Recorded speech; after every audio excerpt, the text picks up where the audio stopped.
L'invité de Smart Impact, c'est Jean-Luc Caquinot. Bonjour. Bonjour. Bienvenue. Vous êtes agriculteur dans le Marais Poitevin et cofondateur des casiers fermiers que vous avez créés avec votre épouse. Régine, comment est née l'idée? Racontez-moi. Alors, nous sommes déjà agriculteurs. Ouais. Et donc, on a 250 hectares en agriculture biologique. Donc, on fait des légumes, on fait bien sûr du blé, des autres céréales. On est aussi éleveur, parce qu'on a 150 hectares de prairies, on est aussi éleveur d'Aberdeen Angus, une viande plutôt premium. Et on est aussi apiculteur. Et donc, on s'est dit... il y a eu, vous savez, la période du Covid, ça a été l'envolée des produits locaux. Oui, on s'est tous tournés vers les produits locaux, les circuits courts. Bon. Voilà. Et puis, nous, on s'est dit, fin 2021, on s'est dit, on va créer, on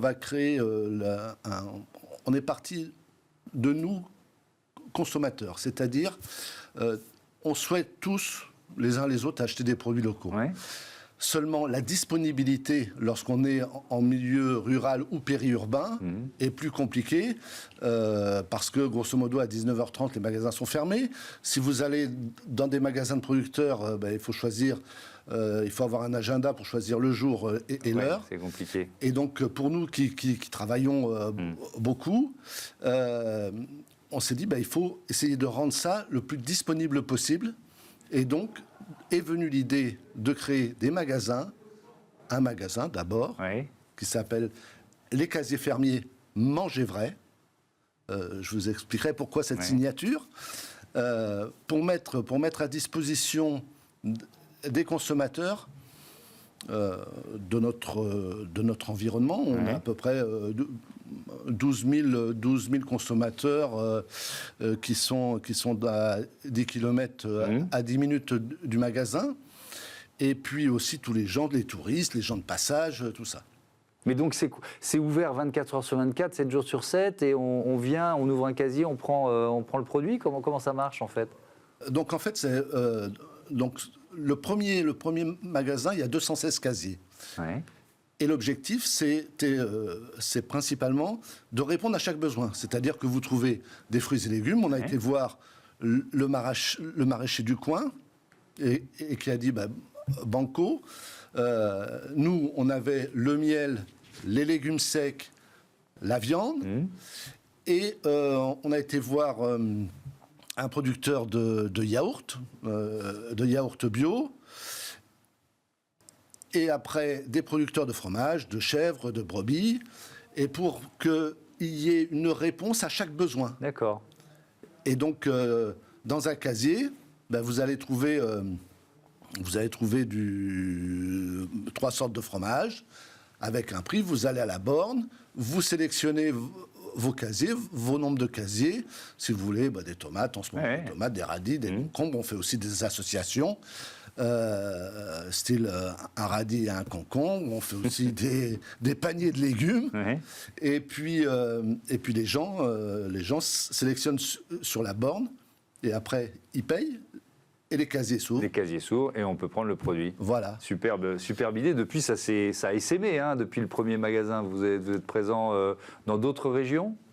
Non, parce que on a fait un deuxième magasin où là, il y a 400 casiers. D'accord. Parce que la réussite fait que je dis toujours, c'est automatique à vider, mais pas automatique à remplir. Il y a un peu de boulot, il y a un peu de logistique. Voilà, de logistique.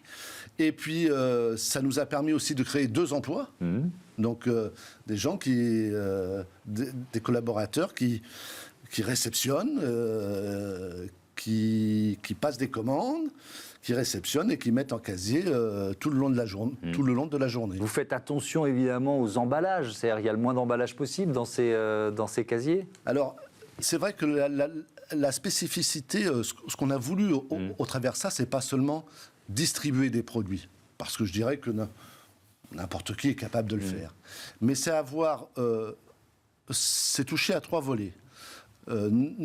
Notamment le volet sociétal, la réduction des déchets.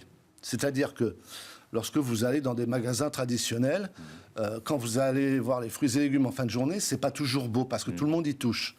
Tandis que là, c'est nous qui mettons les salades en casier, les produits, et il n'y a personne d'autre qui y touche que nous. Ouais. Donc ça, forcément, ça réduit les invendus. Il y a ça. Et puis, je prends toujours l'exemple des yaourts. Lorsque vous allez au supermarché, avant de mettre les yaourts dans votre frigo, vous enlevez le carton. Et ça, moi, personnellement, j'en avais un peu marre. Oui, c'est un peu absurde, oui. Voilà. Et donc, à notre producteur de yaourt, on lui a dit, tu nous donnes des plaques de nature, de fruits, et c'est nous qui composons les paniers. Et à ce moment-là, le client, il ramène le panier. Oui. Il n'y a pas besoin de l'emballage supplémentaire. Exactement. Donc, il ne nourrit pas la poubelle jaune. Pourquoi ? En tout cas, c'est jaune chez nous. Ouais, chez moi aussi. Pourquoi manger vrai ?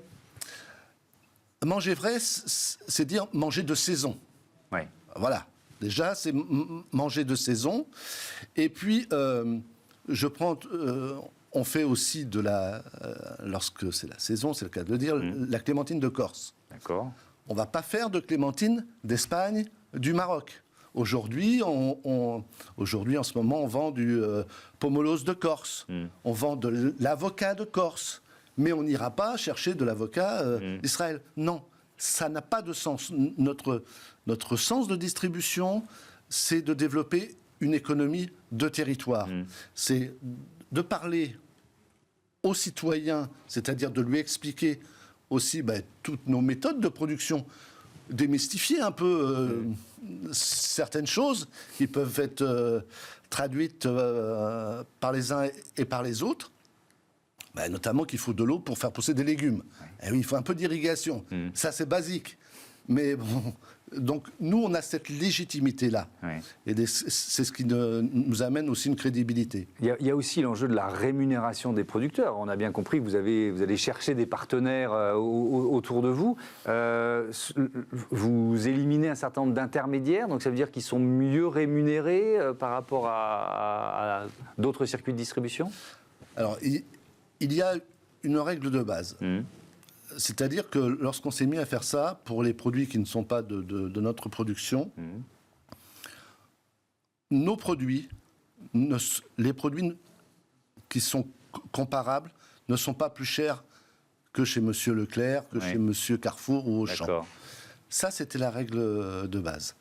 Et dans cette règle de base, c'est de dire, lorsque j'achète au producteur, lorsque j'achète à mon voisin, je lui paye. Ce n'est pas du dépôt-vente. C'est-à-dire c'est nous qui prenons le risque. Parce qu'aujourd'hui, beaucoup de producteurs qui font de la vente directe et qui transforment, produire, transformer, vendre, c'est énormément de travail. Et donc, nous, le but, c'était deux actions. C'était lui garantir la rémunération du produit qu'il nous vend. Ça, c'était une chose. Et puis aussi, dans le même temps, c'était de faire aussi sa promotion, de faire sa communication, parce que c'est un autre aspect. Et donc, on a développé des réseaux sociaux, que ce soit sur Instagram ou Facebook, que tient mon fils et qui... Histoire familiale, décidément. Histoire familiale, voilà. C'est bien. Un dernier mot, parce que vous faites du bio. Oui. Et on voit que c'est pas forcément simple, qu'il y a des collègues agriculteurs qui ont décidé de revenir en arrière vers l'agriculture traditionnelle. Vous les comprenez ? C'est des contraintes supplémentaires quand même ? Alors, c'est des contraintes supplémentaires, mais c'est toujours le même débat. C'est de dire, est-ce que celui qui a le pouvoir, c'est le consommateur, c'est celui qui a la carte bleue. Donc, et ce qu'il faut réussir à faire, c'est à produire, à ce que le consommateur puisse accepter de payer un peu plus cher, parce que c'est plus de travail, pour avoir un meilleur impact sur son environnement. Et sur sa santé. Et sur sa santé. Accessoirement. Et moi, vous voyez, dans le business qu'on a développé et qu'on développe avec les casiers fermiers, parce qu'on a dans l'idée d'ouvrir d'autres magasins, c'est de voir des gens qui n'ont pas forcément, on va dire, les moyens, les CSP+, ou plus, qui viennent acheter du bio. Parce que lorsqu'il y a une cliente, l'autre jour, il y a une cliente qui me dit je viens chez vous parce que je fais des économies. Parce que tout simplement, dans notre modèle, on répond à un besoin. Et on n'est pas là pour vendre ce qu'elle n'aurait pas prévu, par exemple. Ouais, d'accord. Voilà. Merci beaucoup, Jean-Luc Aquino. Bon vent à vos casiers fermiers. On passe à notre débat. On va parler des aides à la rénovation énergétique.